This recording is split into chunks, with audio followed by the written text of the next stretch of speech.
Hello everybody. काफ़ी दिनों से ना स्टूडेंट्स की डिमांड थी कि मैं फ़िलोसफी के ऊपर भी यूट्यूब पे वीडियो भेजूं। तो चलो मैंने जो है आप सभी स्टूडेंट्स को फ़िलोसफी के संदर्भ में थोड़ा सा जो है हाईलाइट करने की कोशिश की है। आपके ये जो पेपर है एमएड का फर्स्ट ईयर का, और पेपर कोड है आपका पेपर है आपका CC1 philosophical foundation of education. अगर आप बीएड वाला सिलेबस देखें एमएड वाला, बहुत ज़्यादा इसमें कोई फ़र्क नहीं है। तो ये जो वीडियो है ये बीएड एमएड बीटीसी यानी कि बीएलएड डीएलएड सभी के लिए जो है बेनिफिशियल है। सॉरी, यहाँ जो दिया हुआ है फिलोसफी का, ये एमएड की जो यूनिट फर्स्ट है, अगर एमएड में अच्छे से समझ लिया है, एमएड वाले बच्चों के लिए हेल्पफुल है, तो बाकी सब के लिए वही सेम चीज़ है, अलग हटके कुछ नहीं है। यहाँ इसमें दिया है philosophy a directive doctrine and liberal discipline. देखो इन तीनों शब्दों को एक्सप्लेन करने से पहले मैं बहुत माइनर सा जो है जो फिलोसफी है उसको थोड़ा सा बोलती हूँ उसके बारे में। जैसे आप सभी पढ़ते हैं फिलोसफी जो है, फिलो जमा सोफिया, दो शब्दों से मिलके बना है, लव ऑफ विजडम। जिस विषय के साथ लव ऑफ विजडम जुड़ा हो तो उसका तो कोई लिमिट ही नहीं है, उसके चिंतन का, मनन का, और उसके एक्सप्लेनेशन का, और उस चीज़ की जो है यानी कि उस विषय की उसका स्कोप क्या होगा, उसका जो है एरिया क्या होगा, उसका कार्य करने का तरीका क्या होगा, वो अनलिमिटेड है। क्योंकि यहाँ फिलोसफी के साथ जुड़ गया है शब्द क्या, विजडम ऑफ लव, यानी कि जो विजडम से प्यार करे। और विजडम क्या है, सब कुछ चीज़ें जो सारा कुछ सब कुछ जो है वो विजडम से ही है। जो भी कुछ कार्य आप जो भी कुछ कर पाते हो, जो भी कुछ आप कर रहे हो वो विजडम से ही कर रहे हो। तो लव ऑफ विजडम और लव ऑफ नॉलेज, ये दोनों चीज़ें क्या हैं, इतनी अपने आप में ज़्यादा मीनिंगफुल हैं कि बहुत ज़्यादा डीप में जाने से पहले इन दो शब्दों को ही अगर आप फोकस कर लें, बगैर नॉलेज के, बगैर विजडम के हम कोई भी कार्य जो है नहीं कर सकते। तो किसी भी सब्जेक्ट की जो नींव रखी जाती है वो इन्हीं दो शब्दों के आधार पर रखी जाती है। पहली बात तो ये हुई कि इसका शाब्दिक अर्थ क्या है। दूसरा बात ये आती है कि जो फिलोसफी है वो कोई आज का नया सब्जेक्ट नहीं है। फिलोसफी क्या है, जितने भी सब्जेक्ट हैं, चाहे वो आर्ट का हो या वो साइंस का हो, सभी की जो नींव रखी गई है वो फिलोसफी के माध्यम से रखी गई है। तो फिलोसफी को हम छोटा आके ऐसा कुछ नहीं है। इसीलिए क्या है, क्योंकि ये अपने आप में सभी चीज़ों को समाहित किए हुए है। ये सभी विषयों की क्या है, माई बाप है। मैं फिर बोल रही हूँ, फिलोसफी क्या है, सभी विषयों की माई बाप है। अब ये सभी विषयों की माई बाप है, यानी कि सब जितने भी विषय हैं वो इसके संरक्षण में हैं। ये उन सब विषयों को क्या है, कंट्रोल करती है, गवर्न करती है, उनके प्रिंसिपल बनाती है, उनके सिद्धांत बनाती है, उनको एग्जीक्यूट करने का, उनको सब कुछ कार्य करने का जो कुछ है, कि किसी विषय की जो सार्थकता है वो फिलोसफी से है। अब कोई भी जो विषय उसकी सार्थकता अगर फिलोसफी से है तो इसका मतलब क्या है, फिलोसफी अपने आप में संपूर्ण है, इसका जो ज्ञान है वो अनलिमिटेड है। अब जहाँ चीज़ अनलिमिटेड हो, इसीलिए क्या है, फिलोसफी को समझना भी मुश्किल है, क्योंकि इसके कोई ज्ञान का और छोर नहीं है। इसके ज्ञान का और छोर नहीं है, इसीलिए जो है हम कहते हैं कि भाई वो फिलोसफर है, वो कोई एक बात पूछो चार बात बताते हैं, क्योंकि उनके पास ज्ञान इतना है, उनके पास विजडम इतना है, इतनी नॉलेज है। जो भी कोई चिंतन मनन करते हैं उनकी विजडम जो है क्रिएट होती है, उनका एक सोचने का, कार्य करने का एक तरीका जो है विकसित होता है, और वही फिलोसफी है। तो यहाँ जो आपका इसके साथ जो दिया हुआ है, philosophy a directive doctrine and liberal discipline, इन तीनों शब्दों को ध्यान में रख के आपने फिलोसफी को एक्सप्लेन करना है। जब आप फिलोसफी को एक्सप्लेन करें तो डॉक्ट्राइन से क्या मतलब है, डॉक्ट्राइन से मतलब होता है किसी चीज़ के सिद्धांत विकसित करना, यानी कि फिलोसफी के सिद्धांत क्या हैं, फिलोसफी के सिद्धांत जो इसका मीनिंग है love of wisdom, love of knowledge, तो उन्हीं चीज़ों को क्या है विकसित करना इसका सिद्धांत है। इसके बाद डायरेक्टिव, यानी कि इसके आदेश क्या हैं। आदेश कौन दे सकता है, जो सुपर होता है, जो सुपर पावर होता है। जो भी कुछ मतलब फिलोसफी के सिद्धांत हैं वो आगे क्या है, आगे जाके यानी कि जो जो भी इसके सिद्धांत है कार्य करने का, सोचने समझने का, असली सिद्धांत क्या है, इसका थॉट है। असली सिद्धांत क्या है, इसका विजडम है। असली सिद्धांत इसका क्या है, नॉलेज है। जब ये चीज है, ये क्या करती हैं, एक सिद्धांत बने, और ये क्या है, जब ये चीजें मनुष्य के व्यवहार में होती हैं तभी जो उसका व्यवहार होता है वो डायरेक्टिव होता है। यहाँ व्यवहार शब्द इसलिए आया कि क्योंकि जो फिलोसफी है वो एजुकेशन से भी रिलेटेड है और वो साइकोलॉजी से भी, सभी सब्जेक्ट से, यानी कि सभी सब्जेक्ट की जो जननी है वो फिलोसफी है। तो सभी सब्जेक्ट को क्या है, ये सभी सब्जेक्ट की डॉक्ट्राइन उनको एक सिद्धांत देती है और उसके जो डायरेक्टिव यानी कि उन सभी सब्जेक्ट को क्या है, एक आदेश देती है। और एक लिबरल डिसिप्लिन और उदार जो है सभी पे, यानी कि एक लिबरल, क्योंकि सोचना जो है किसी के लिए आसान और किसी के लिए टफ, किसी के लिए कैसा। लिबरल इसलिए है क्योंकि इसकी कोई और छोर नहीं है। जब किसी चीज का कोई और छोर नहीं होता, ना इसका आदि है ना अंत है, क्योंकि ये सब्जेक्ट क्या है, अपने आप में अनलिमिटेड है।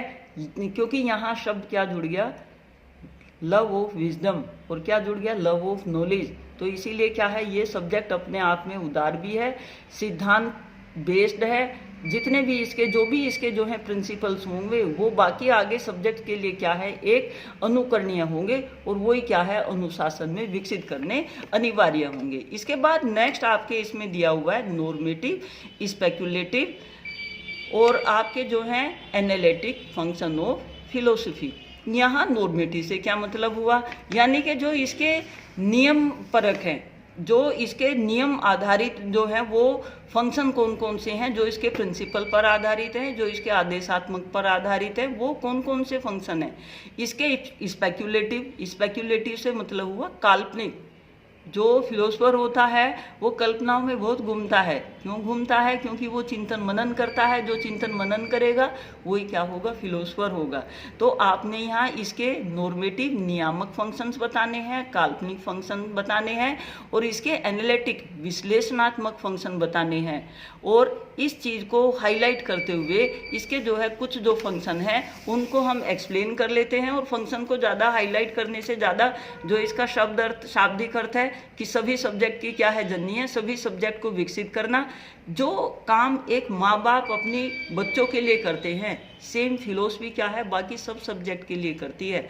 सब कुछ जो देन है किसी भी सब्जेक्ट की, चाहे वो साइंस का हो, आर्ट का हो, वो सभी सब्जेक्ट की जननी क्या है, हमारी फिलोसफी है। तो ये सारे सिद्धांत सब कुछ जो है इसी के द्वारा क्या है, विकसित किए गए हैं।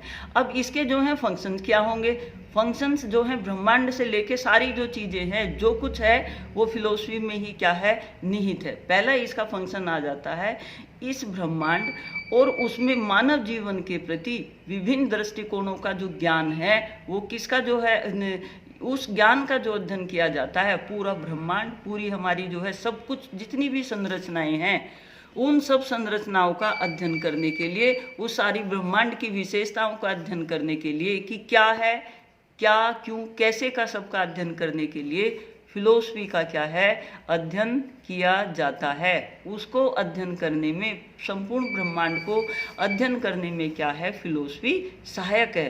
अब आप इसके कार्य से ही जो है इसका बेस जान लेंगे। जो काम एक माँ बाप अपने मतलब सब कुछ चिंतन मनन अपने बच्चों के लिए, अपनी सब आगे के लिए वो करते हैं, वही एक फिलोसफर के द्वारा या जो फिलोसफी विषय है उसके द्वारा किया जाता है।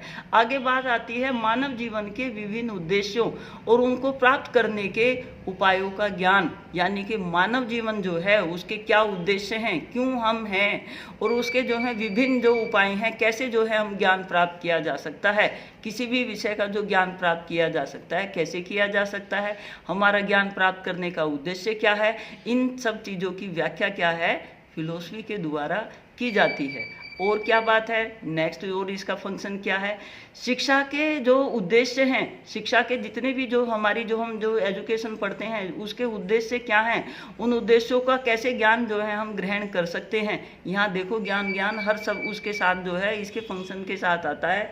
क्यों आता है, वो इसलिए आता है क्योंकि ये तो सब कुछ क्या है, ज्ञान ही है। फिलोसफी क्या है, अपने आप में ज्ञान है, और ज्ञान का कोई जो है लिमिट नहीं है। हर अनलिमिटेड जो नई नई इन्वेंशन जो कुछ हो रही है वो सब ज्ञान पर ही आधारित है। और ज्ञान हम किसके माध्यम से ग्रहण कर रहे हैं, फिलोसफी हमें ज्ञान का माध्यम दे रही है।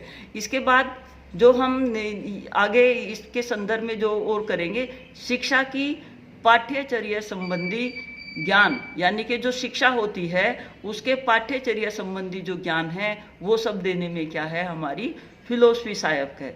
जो शिक्षण की जो विभिन्न विधियां हैं वो किसके द्वारा दी गई हैं, वो मनोविज्ञान, वो हमारे क्या हैं, फिलोसफी के द्वारा दी गई हैं, दर्शन शास्त्र के द्वारा दी गई हैं। इसके बाद और क्या चीज़ दी गई है, किस काम में हेल्प करती है, शिक्षा में जो है अनुशासन संबंधी विभिन्न दृष्टिकोणों का क्या है, ज्ञान, विभिन्न दृष्टिकोण।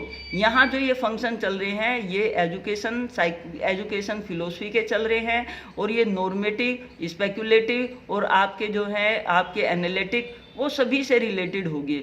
आप इसको और ज़्यादा इनके जो है विस्तृत में करने के लिए हर सब्जेक्ट की जो नींव डली है वो किसके द्वारा डली है, फिलोसफी के द्वारा डली है। जब डली है तो सबका डेवलपमेंट, सब डेवलपमेंट, सभी विषयों का जो है फॉर्मेशन, सभी विषयों का जो है उनमें चेंजेस, वो सभी क्या है, फिलोसफी के द्वारा किए गए हैं। अब और क्या है, जो विभिन्न जो हमारे कार्य होते हैं उन कार्यों का जो है क्या महत्व है, उन सब के ऊपर भी क्या है, फिलोसफी अपना जो है छाप छोड़ती है, उसमें क्या है, सहायक है। और किस चीज़ में, जो हमारा स्वरूप है और जो हमारे कर्तव्य में है उन सब का जो है ज्ञान, कि हमारा क्या स्वरूप है, हमारा क्या चिंतन मनन है, क्या हमारी सोच है और क्या हमारे कर्तव्य हैं, उन सब कर्तव्यों का भी क्या है, ज्ञान हमें फिलोसफी ही देती है। जितनी भी हमारी समस्याएं हैं उन सभी समस्याओं के समाधान हमें क्या है, फिलोसफी के द्वारा ही मिलते हैं। जो भी कुछ और कुछ भी जो है, जो भी कुछ हमारे चारों तरफ है, जो भी कुछ हमें, वो फिलोसफी से है। और फिलोसफी क्योंकि जो है लव ऑफ विजडम है, और ये लव ऑफ विजडम का कोई जो है और छोर नहीं होता। तो यहाँ जब आप इसके फंक्शन लिख रहे होंगे तो फंक्शन में इसके नॉर्मेटिव और ये इसके जो है सारे एनालिटिक वो करने के लिए आप इसमें जो है सब सब्जेक्ट ले लो, उसके संदर्भ में इसके फंक्शन, यानी कि फिलोसफी के हिंदी के संदर्भ में फंक्शन, फिलोसफी के क्या है, सोशोलॉजी के संदर्भ में, साइकोलॉजी के संदर्भ में, इकोनॉमिक्स के संदर्भ में, इसके क्या क्या फंक्शन है, सब सब्जेक्ट लो और इसके साथ उनका नाम ऐड कर दो, क्योंकि सबकी जननी क्या है, फिलोसफी है। और सब विषयों का ज्ञान करवाने में क्या है, फिलोसफी सहायक है। तो जब ये सब की जो है जननी है, तो सबकी जो जननी होती है, जो जिसकी जननी है, तो जननी क्या है, पूरा उसका भरण पोषण, पालन पोषण, उनका जो है नरिशमेंट, उनका जो है डेवलपमेंट, सभी विषयों का क्या है, फिलोसफी के द्वारा ही किया जाता है। अब इसके बाद जो, जब आपको पता लग गया कि जो फिलोसफी है वो क्या है, सभी दर्शन शास्त्र जो है सभी विषयों के दर्शन करवाता है, सभी विषयों के बारे में ज्ञान देता है, सभी विषयों के बारे में जितने भी हमारे अगर जो है लीगल भी है, अगर मेडिकल भी है, तो वो सब क्या है, ज्ञान पर आधारित है। और वो ज्ञान का जो आधार है वो फिलोसफी है। इसके बाद नेक्स्ट जो आपके इस कोर्स में आ जाती हैं वो आ जाती हैं कि फिलोसफी की ब्रांच कौन कौन सी हैं। जो इसकी ब्रांच हैं, ब्रांच से यहाँ मतलब है कि आप जो फिलोसफी का जो अध्ययन करेंगे वो किन किन माध्यमों से करेंगे, और जो इसके जितने भी जो इसके 5-6 जो इसके ब्रांचेज हैं, वो ब्रांचेज ही क्या है, हमारी जितनी भी नेचुरल साइंस है और हमारी जो है ये आर्ट और जो जितने भी वो सब्जेक्ट हैं वो सब इन्हीं में क्या है, समाहित हैं। तो फर्स्ट इसकी जो ब्रांच आती है वो आती है मेटाफिजिक्स। और मेटाफिजिक्स का जो है उसको हिंदी में बोलते हैं तत्वमीमांसा। यहाँ जो है ये क्या है, ये फिलोसफी की एक शाखा है, इसकी जो है ब्रांच है फिलोसफी की। और इसमें हम क्या करते हैं, इसमें ये जो फिलोसफी की जो शाखा है ये बताती है कि जो ब्रह्मांड है वो क्या है, ईश्वर की खोज करते हुए उसके परम स्वरूप की विवेचना करती है, यानी कि सत्यता की खोज करती है। ईश्वर क्या है, ईश्वर स्वयं में सत्य है, यानी कि ये पूरा नेचर, पूरा ब्रह्मांड कैसे जो है वर्क कर रहा है, कैसे पृथ्वी चल रही है, कैसे सूरज जो है, सब कुछ जो ये हमारा ये टोटल जो ब्रह्मांड है वो किस पर डिपेंड है, उन तत्वों का, उन चीज़ों का अध्ययन क्या है, मेटाफिजिक्स के अध्ययन अंदर किया जाता है। तो अब आप देखो कि सबसे ही मेटाफिजिक्स में कितने सारे आ गए। तत्वमीमांसा किस चीज़ का अध्ययन कर रही है, संपूर्ण ब्रह्मांड का कर रही है। तो ये जो जहाँ मेटाफिजिक्स होगी वहाँ क्या होगा, जहाँ संपूर्ण ब्रह्मांड के संदर्भ में हम जो है अध्ययन करेंगे वो मेटाफिजिक्स ब्रांच कहलाएगी, किसकी? फिलोसफी की। तो इसका मतलब क्या हुआ? यह दर्शन शास्त्र की वह शाखा है जो वास्तविकता की मौलिक, प्राकृतिक अस्तित्व और असीमित परिवर्तन और उनके समय, कार्य, कारण और उनकी अनिवार्यता तथा उनकी संभावना के जितने भी जो सिद्धांत हैं उन सभी का क्या है? अध्ययन करती है। जब इसमें ब्रह्मांड शब्द जुड़ गया तो ब्रह्मांड में जो भी कुछ है, जो भी कुछ ब्रह्मांड में चारों तरफ जो चीज़ें हैं उन सब का अध्ययन क्या है? मेटाफिजिक्स में किया जाता है। तो ये अपने आप में क्या है? बहुत वाइड जो है क्या है? ब्रांच है, जिसमें सभी जो हैं ब्रह्मांड से रिलेटेड सारी चीज़ें इसमें क्या हैं? अंतर्निहित होगी। नेक्स्ट इसकी जो ब्रांच है, देखो आपके एग्जाम में चाहे वो बीएड का हो, बीटीसी का, कोई सा भी एग्जाम हो, उसमें आपकी ब्रांच निश्चित रूप से जो है आती हैं। तो इन ब्रांचों के जो है नाम याद रखो, नाम के साथ जो है इसका हिंदी मीनिंग रखो, और उस हिंदी मीनिंग में ही क्या है? सारी चीज़ें निहित होती हैं। यहाँ जैसे मेटाफिजिक्स है तो मेटाफिजिक्स के सामने लिख लो कि ब्रह्मांड का अध्ययन। तो यहाँ ब्रह्मांड से रिलेटेड, तो यहाँ आपको बहुत ज़्यादा डीप में ना जाके आप अगर ब्रह्मांड शब्द याद रखोगे तो चीज़ को क्या है? जो इस शब्द को ईजिली एक्सप्लेन कर दोगे। इसके बाद नेक्स्ट ब्रांच आती है एपिस्टेमोलॉजी, यानी कि ज्ञान मीमांसा। ज्ञान मीमांसा, एपिस्टेमोलॉजी यानी कि किसी विषय को जानना, किसी विषय को समझना, उसका जो है ज्ञान अर्जित करना कैसे किया जाएगा। जहाँ हम इस तरह के तौर तरीकों का अध्ययन करेंगे वो एपिस्टेमोलॉजी होगी। उसका दूसरा नाम ज्ञान मीमांसा। इसका मतलब क्या है? जो ज्ञान की प्रकृति, उन प्रक्रियाओं की जांच करती है जिसके माध्यम से हम ज्ञान प्राप्त करते हैं, और ज्ञान का जो मूल्य है उसको जानते समझते हैं, क्योंकि बगैर ज्ञान के कोई भी जो है कार्य इजीली नहीं किया जा सकता।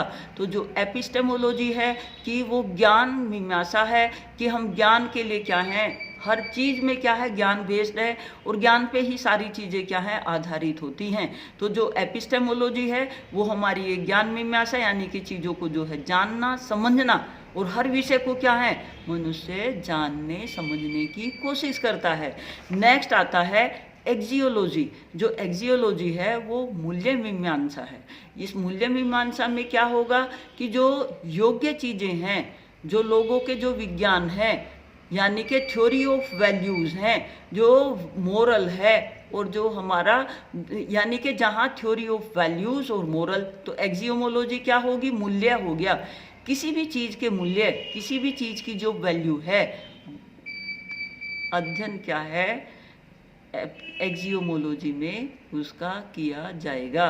तो जो ये थर्ड ब्रांच है एक्जियोलॉजी, ये किसी भी चीज़ के मूल्य को यानी कि वैल्यू को, जितने भी हमारे सब्जेक्ट हैं, जो भी टोटल सभी सब्जेक्ट चाहे हिंदी इंग्लिश सभी, उनका क्या है? मूल्य मीमांसा की उनकी वैल्यू क्या है, उनकी इम्पोर्टेंस को, उनके जो है यूज़ को, उनकी प्रकृति को, उनके नेचर को एक्सप्लेन कौन सी ब्रांच करेगी? एक्जियोलॉजी करेगी, एक्जियोलॉजी करेगी। ठीक है। इसके बाद आता है एस्थेटिक्स। एस्थेटिक्स से जैसे जो है आप अपने डेली यूज़ में भी ये शब्द यूज़ करते हो, जो सुंदरता है और कला, सुंदरता और कला से संबंधित जो भी अध्ययन जो है किया जाता है वो ब्रांच कौन सी कहलाती है? वो एस्थेटिक कहलाएगी। तो ब्रांच वो किसकी? फिलोसफी की, which deals with nature of beauty, art and taste and with the creation and appreciation of the beauty, यानी कि कैसे उसका क्रिएशन हुआ, जो भी ब्यूटी है उसका क्रिएशन कैसे होता है। यहाँ ब्यूटी में किसी चीज़ के आप सुंदर होने से नहीं, जो चीज़ें जो हैं ब्रह्मांड में एक सुंदर तरीके से जो कार्य कर रही हैं, जो एक सुंदरता उनकी जो दिखती है, जो उनका एक कला है, जो हमारा नेचर है वो सारा भी क्या है? बहुत सुंदर है, और उसकी कला वो कैसे जो है वो चीज़ें एग्जिस्ट हो रही हैं। कोई भी चीज़ जो होती है वो उतनी ही सुंदर होगी जितनी वो सिस्टेमेटिक होगी और जितनी वो सलीके से होगी। तो यहाँ जो ये हमारी एस्थेटिक सेंस है, ये हमारे काम, सिस्टेमेटिक काम करने को क्या है? शो करती है। यानी कि जितना चीज़ कोई सिस्टम से जो है होगी, प्रॉपर तरीके से होगी, अच्छे तरीके से जो है वेल मैनेज होगी, वो किसको? वो हमारी क्या है? एस्थेटिक सेंस को क्या है? शो करेगी। तो ये क्या हो गई? हमारी फोर्थ ब्रांच हो गई, किसकी? फिलोसफी की। अब इसके नेक्स्ट ब्रांच आती है एथिक्स। एथिक्स से मतलब होता है हमारे आचार विचार और जो हमारा नीति शास्त्र है, जिसको हम मोरल फिलोसफी भी कह सकते हैं, उससे मतलब हुआ। तो एथिक्स के सामने क्या है? आचार विचार। जो भी हमारे आचार विचार, सोचने का तरीका, उन सबको क्या है हाईलाइट करती हो। हमारी मोरल फिजिक्स को, हमारी मोरल फिजियोलॉजी को जो एक्सप्लेन करती हो, वो ब्रांच क्या है? एथिक्स कहलाएगी। इसके बाद लास्ट ब्रांच आती है लॉजिक। कोई भी जो शब्द है, जितनी भी साइंस के जो विषय हैं, वो क्या हैं? लॉजिक पर आधारित हैं, वो ऑब्जर्वेशन पर आधारित हैं। और जो हमारी लॉजिक को एक्सप्लेन करता है, जो भी प्रिंसिपल हैं, वो प्रिंसिपल जो गाइड करते हैं टू जज, यानी कि जो लॉजिक होती है वो तार्किक यानी कि तर्क, क्या ये हमारे न्याय शास्त्र को एक्सप्लेन करती है। और न्याय शास्त्र में भी किसका? जो प्रिंसिपल्स हैं, the principle that guide to जज, the principle that guide to जज। तो आप इन शब्दों को याद रखें। और ये शब्द में जो है 2-4 जो इनसे रिलेटेड, जैसे मेटाफिजिक्स, तत्वमीमांसा, ये किससे रिलेटेड है? ब्रह्मांड से रिलेटेड है। एपिस्टेमोलॉजी, ज्ञान मीमांसा, ये जो हमारी ज्ञान की प्रकृति है, ज्ञान का जो हमारे कार्य करने के जो तरीके हैं, तौर तरीके, उनको हाईलाइट करती है। एक्सियोलॉजी मूल्य मीमांसा है, यानी कि जो हमारी वैल्यूज़ हैं उनको एक्सप्लेन करती हैं, मोरल्स को एक्सप्लेन करती हैं। एस्थेटिक्स क्या है? जो हमारी कला बोध को यानी कि सुंदरता को एक्सप्लेन करे। सुंदरता क्या? यानी कि वही सिस्टमेटिक और कार्य करने का एक ऑब्जर्वेशन, उन सब चीज़ों को जो है प्रॉपर तरीके से जब हम चीज़ों को व्यवस्थित करके जो अध्ययन करते हैं, वो भी क्या है? एक एस्थेटिक साइंस होती है। किसकी? कार्य करने की। जो हमारी एथिक्स है वो क्या है? आचार विचार है, हमारा क्या है? नीति शास्त्र है। और जो लॉजिक है वो क्या है? The principle that guide to जज, यानी कि कैसे हमने किन्हीं चीज़ों को जज करना है। तो ये आपकी जो यूनिट फर्स्ट थी फिलोसफी वाली, वो मैंने जो है फिलोसफी का जो मीनिंग है उसको थोड़ा सा जो है बताया है। इसके जो हैं, जो इसकी ब्रांचेज हैं उनको हाईलाइट किया, और इसके जो हैं फंक्शन वो उनको हाईलाइट किया है। तो आप इनको जो है बहुत ज़्यादा इससे डरने की ज़रूरत नहीं है। फिलोसफी तो जो है वो है कि मतलब सबसे बढ़िया सब्जेक्ट अगर देखा जाए ना, फिलोसफी है। क्योंकि ये क्या करता है? बाकी हर सब्जेक्ट का नर्चर, हर सब्जेक्ट का विकास, सभी सब्जेक्ट की क्या है? और जो जननी होती है उसका और छोर नहीं होता, उसका अनलिमिटेड जो है होता है। इसीलिए फिलोसफी को जानना समझना क्या है? मुश्किल है। ठीक है।